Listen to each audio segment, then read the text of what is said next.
یہ بات دشمن بھی کہتا ہے، اور فضیلت ہوتی ہی وہی ہے جس کا اعتراف دشمن کر رہا ہو، جس کا اقرار مخالف کر رہا ہو. کہتے الفضل ما شہد بہ الاعداء، فضیلت وہ ہے جس کی گواہی دشمن دے.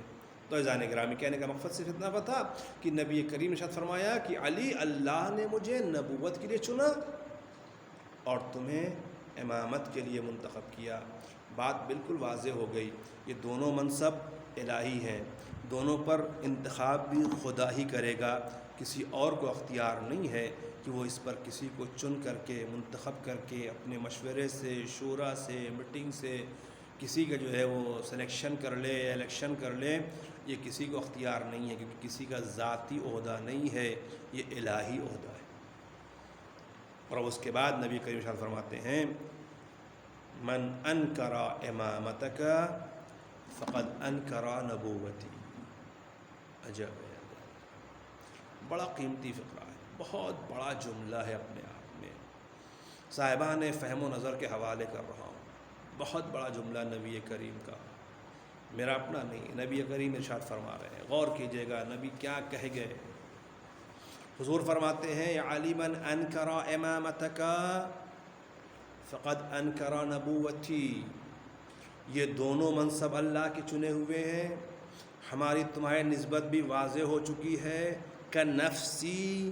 اور اب بالکل صاف سی بات ہے، اب اگر کسی نے تمہاری امامت کا انکار کیا تو یہ انکار فقط امامت تک نہیں رہے گا، بلکہ امامت کا انکار گویا اس نے میری نبوت کا انکار کیا ہے. اب اس نسبت کو سمجھیے، باقی غور کرتے رہیے گا. میں وعدہ کچھ اور نہیں کہنا چاہوں گا.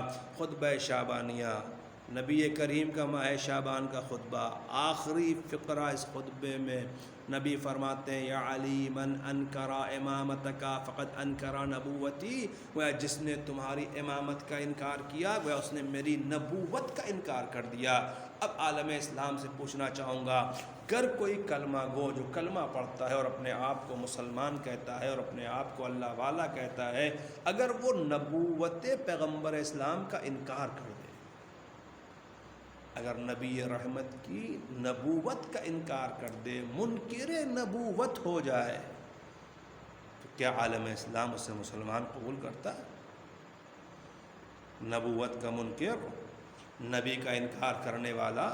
میں کچھ کہہ نہیں رہا ہوں، صاحبان فہم خود فیصلہ کریں. آپ کی سماعتوں کی عدالت میں میں نے فقرہ رکھا ہے، نبی کریم کا جملہ آپ سامنے پیش کیا ہے، باقی فیصلہ آپ خود کر لیجئے گا. حضور ارشاد فرماتے ہیں من انکر امامتک فقد انکر نبوتی. جس نے آپ کی امامت کا انکار کیا گویا اس نے میری نبوت کا انکار کیا. منکر نبوت کبھی مسلمان نہیں ہوتا. اسی لیے پورے عالم اسلام کو اس بات کی دعوت دیتا ہوں کہ اگر چاہتے ہو کہ دائرہ اسلام میں باقی رہو تو اس کا لازمہ یہ ہے کہ علی کی امامت کا اقرار کرو، علی کو امام مانو. منصب الہی پر فائز ذات مولائے کائنات کی امامت کا انکار کرنے والا گویا نبوت کا منکر کہلائے گا، اور جو نبوت کا منکر ہو جائے تو اب ظاہر سی بات ہے اسے دائرہ اسلام میں کوئی جگہ میسر نہیں ہوگی. عزیزان گرامی، بس اپنی بات کو سمیٹنا چاہوں گا. یہ فقرے خود اپنے آپ میں بہت قیمتی ہیں، اپنے آپ میں سوچنے والے ہیں، اور ایک طرف متوجہ کرنا چاہوں گا ایک دوسرے زاویے سے. انکار، کسی شے کا اقرار یا کسی شے کا انکار، یہ دو چیزیں ہیں. کسی شے کو قبول کرنا یا اس کو رد کرنا، مان لینا یا نہ ماننا، اس کی مختلف صورتیں ہوتی ہیں، اس کے مختلف طریقے ہوتے ہیں. مثلا ایک ذات ہے، ایک انسان ہے، ایک شخص ہے، ایک پرسنالٹی ہے، ہم اس کو مانتے ہیں یا نہیں مانتے، اس کا فیصلہ کیسے؟ ہم ماننے والوں میں ہیں یا ماننے والوں میں نہیں ہیں، یہ طے کیسے کیا جائے؟ میں نے مثال کے طور پر عرض کر رہا ہوں، میں نے اس ہستی سے، اس شخص سے، اس ذات سے کہا میں آپ کو مانتا ہوں. میں آپ کو مثال دوں تاریخ کے حوالے سے. جس وقت نبی کریم نے میدان غدیر میں مولائے کائنات کی ولایت کا اعلان کیا اور صاف لفظوں میں من کنت مولا فہذا علی المولا کا اعلان ہو گیا. اور اس کے بعد نبی کریم نے حکم دیا کہ لوگ آئیں اور علی کی بیعت کریں. مولا ہونے کا اعلان ہوا ہے.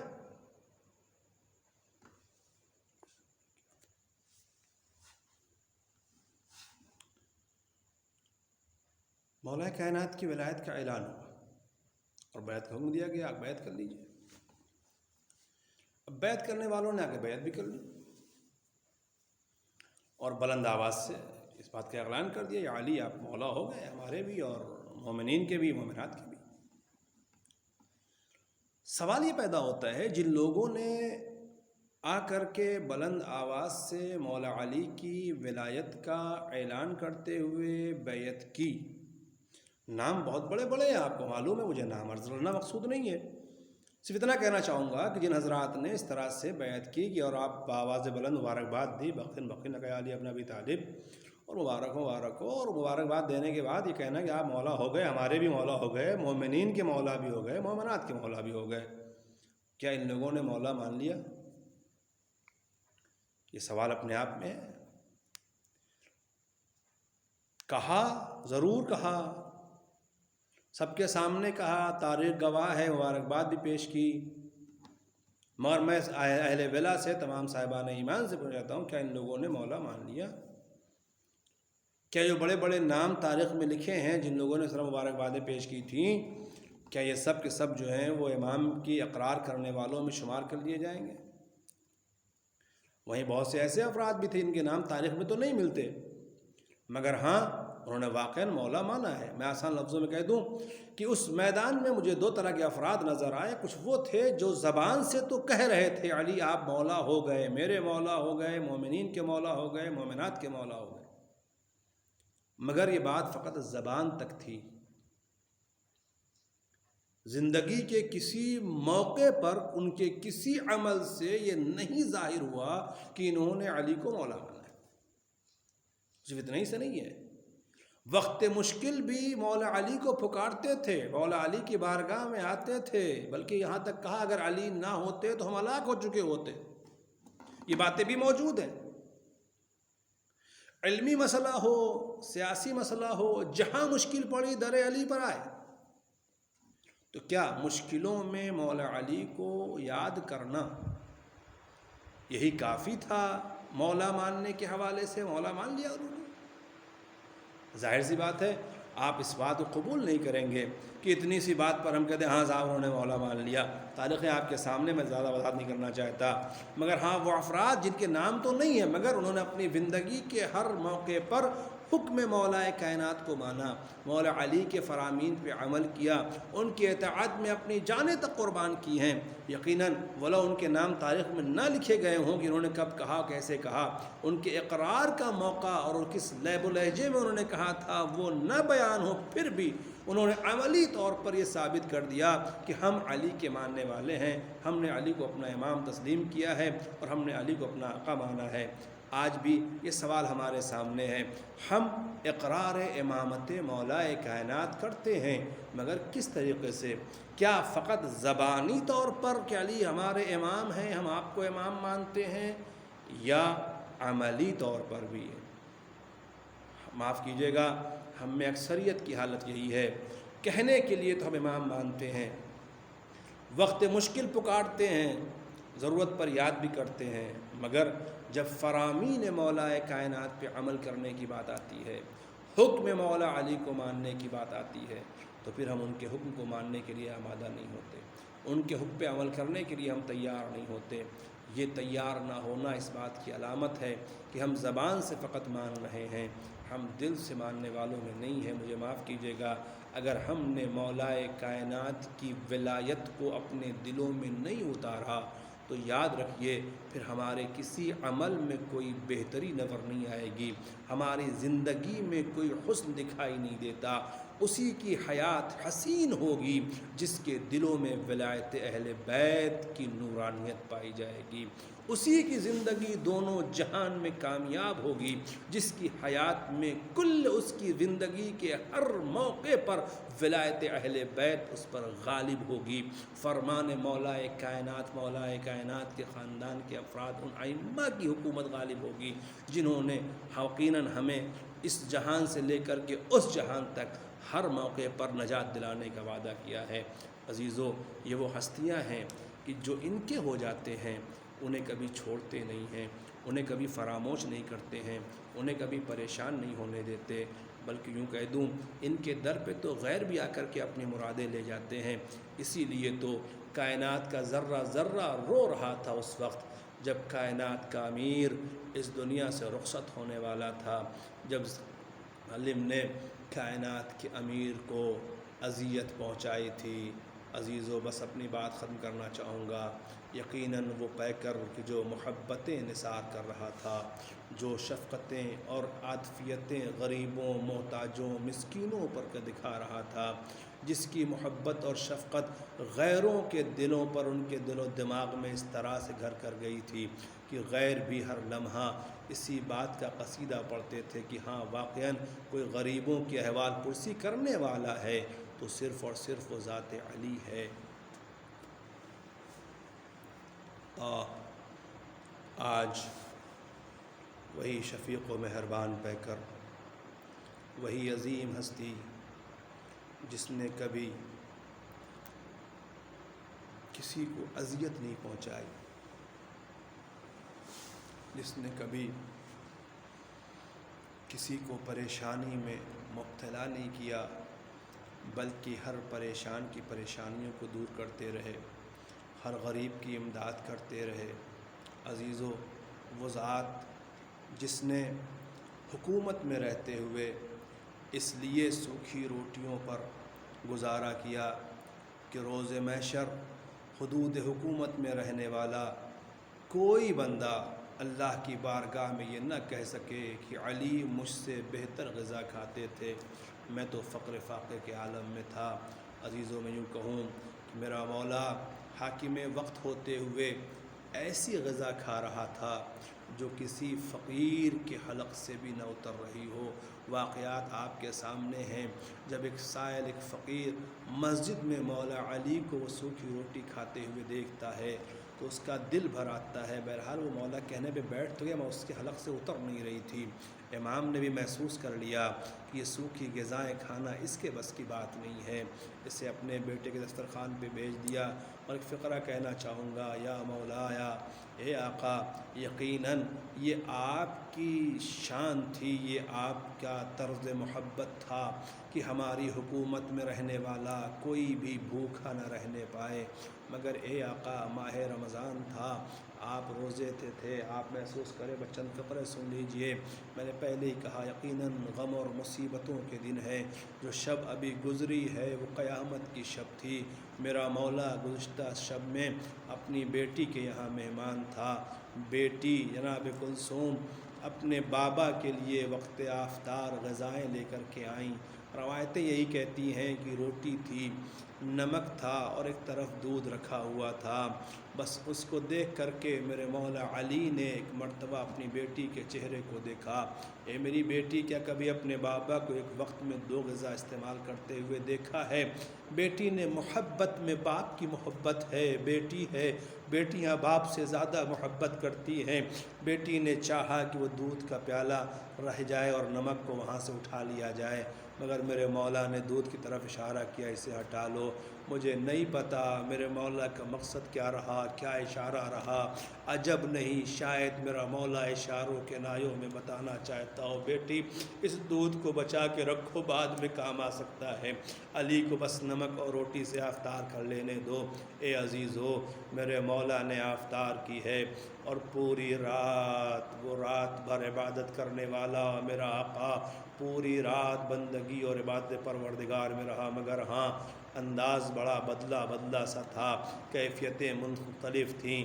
روایت کہتی ہے بار بار آ کر کے آسمان کی طرف سر اٹھا کر کے دیکھتے تھے اور وقت کا انتظار کر رہے ہوتے تھے، ایسا لگتا تھا کسی خاص موقع کا انتظار ہے۔ روایت کے جملے یہی ہیں: صبح نمودار ہوئی اور میرا مولا آمادہ ہوا مسجد کے لیے۔ اللہ، میں اپنے لفظوں میں کہوں، کائنات کا امیر حلال مشکلات، بہت سے یتیموں کے سر پہ دست شفقت پھیرنے والا، بہت سے غریبوں کے پہلو میں غریبوں کی طرح سے بیٹھ جانے والا، نہ جانے کتنے ناداروں کی مدد کرنے والا، آج جب صبح کے وقت گھر سے نکلنا چاہتا ہے، روایت کہتی ہے گھر میں پلی ہوئی مرغابیوں نے، بطخوں نے بڑھ کر کے مولا علی کے دامن کو پکڑ لیا، اپنی زبان میں نوحہ کرنے لگی۔ میں کہوں شاید وہ کہہ رہی ہو: اے میرے پالنے والے، اے میری کفالت کرنے والے، اے مجھے آب و دانہ دینے والے، مجھے چھوڑ کے کہاں جا رہے ہو؟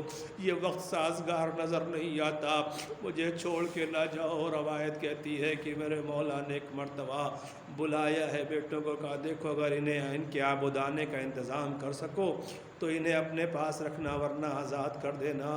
میں روایت کے فقرے پڑھ رہا تھا، بس دل مچل کر کے رہ گیا۔ اللہ، جس کی شفقتوں کا یہ عالم ہو کہ ان معمولی پرندوں پر بھی اتنا مہربان ہو، ان بے زبان جانوروں پر بھی اتنی شفقت ہو کہ جب تک غذا کا اہتمام ہو سکے تو رکھو ورنہ انہیں آزاد کر دو۔ ان کی قید بھی علی کو دیکھی نہیں جاتی۔ اے عزیزو، روایت کہتی ہے ابھی چند قدم اور بڑھے ہی تھے کہ دروازے کی زنجیروں نے بڑھ کر کے دامن تھام لیا۔ میں اپنے لفظوں میں کہوں، گھر کے ایک ایک حصے نے شاید اپنی زبان بے زبانی میں کائنات کے امیر کو الوداع کہا ہو: مولا، کہاں ہمیں چھوڑ کر کے جا رہے ہیں؟ لو عزیزو، میں نے گفتگو کو مختصر کر دیا۔ میرا مولا آیا ہے، مسجد کی طرف آیا ہے، مسجد کوفہ۔ جن لوگوں نے زیارت کی ہے وہ محسوس کر سکتے ہیں، مولا کے گھر سے لے کر کے کوفے کی مسجد بہت دور تک تو نہیں ہے۔ میرا مولا مسجد میں آیا، آنے کے بعد روایت کہتی ہے وہ اذان علی کے لب و لہجے میں اللہ، کائنات کا امیر، اللہ اکبر، خدا کی کبریائی کا اعلان کر رہا تھا۔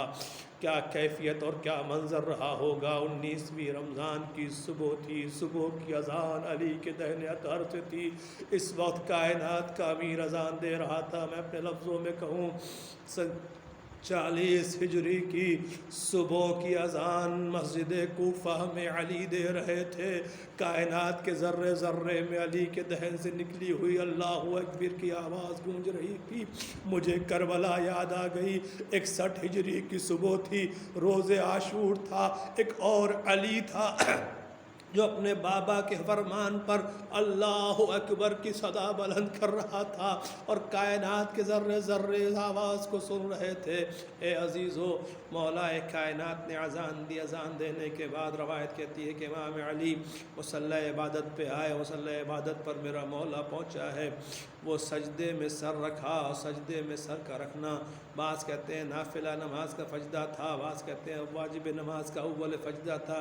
بہرحال سجدے میں علی تھے۔ مسجد کوفہ تھی، محراب تھی، سجدہ تھا، ماہ رمضان تھا۔ شقی ترین انسان زہر میں بجھائی ہوئی تلوار لے کر کے بڑھا اور اس نے ایک وار جو کیا ہے، کہتی ہے میرے مولا کا سر شگافتہ ہو گیا۔ علی کے سر کا شگافتہ ہونا، سر سے لہو کا بہنا، نبی کی پیشین گوئی کے مطابق سر کے خون سے داڑھی کا خضاب ہو جانا۔ ایک آواز گونجی، تحدمت واللہ ارکان الہدا، قسم خدا کے ارکان ہدایت منہدم کر دیے گئے۔ قد قتل امیر المومنین، علی قتل کر دیے گئے۔ عزیزو، یہ آواز کا گونجنا تھا، کوفے میں کوہرام برپا ہوا۔ اس آواز کو گھر میں بیٹیوں نے بھی سنا، بیٹیوں کے کانوں تک یہ آواز پہنچی، ہائے میرا بابا مارا گیا۔ میں کیا عرض کروں، کیا گزر گئی ہوگی ان بچیوں پر، مگر ہاں عزیزو، مولا کائنات کو بیٹے لے کر کے مسجد سے چلے ہیں۔ اس عالم میں کہ مولا خود چل نہیں سکتے تھے، لوگوں نے علی کو اٹھایا ہے، لے کر کے گلیم میں لے کر کے چلے ہیں، اور لے کر کے جب چلنے لگے تو روایت کہتی، بآخری فقرہ ختم کر دی میں نے مجلس، میں نے آپ کا وعدہ وقت لیا، مجھے معاف کیجیے گا۔ روایت کہتی ہے کہ جب لے کر کے چلے ہیں، گھر سے قریب جب پہنچنے لگے، سر سے لہو بہ رہا تھا، میرا مولا زخمی تھا، مگر ایک مرتبہ کہتے بیٹا حسن ان چاہنے والوں سے کہو کہ یہیں سے واپس چلے جائے۔ اے آقا آخر یہ چاہنے والے ہیں، یہ کوفہ ہے، سن 40 ہجری کا کوفہ، چاہنے والوں کا مجمع انہیں واپس کیوں کر رہے ہیں؟ عجب نہیں میرا مولا آواز دے، نادان میں نہیں چاہتا کہ میری بیٹیوں کی رونے کی آواز ان نامحرموں کے کانوں میں پڑے۔ میں کہوں گا اے آقا ابھی بیٹیاں گھر میں ہیں، یہ نامحرم چاہنے والے ہیں، یہ آپ کو گوارا نہیں کہ بیٹیوں کی آواز نامحرم سنے۔ اے مولا جب یہی آپ کی بیٹیاں ہوں گی، بازار شام و کوفہ ہوگا، شہزادی زینب و ام کلثوم کے سر پہ چادریں نہ ہوں گی، دیکھنے والوں کا مجمع ہوگا، تماشائی شرابی ہوں گے، تماشائی ہوں گے، اس وقت کیا کیفیت ہوگی؟ اس منظر کو کیسے صبر کیجیے گا؟ اس منظر پہ کیسے صبر کیجیے گا؟ سيعلم الذين ظلموا أي منقلب ينقلبون إنا لله وإنا إليه راجعون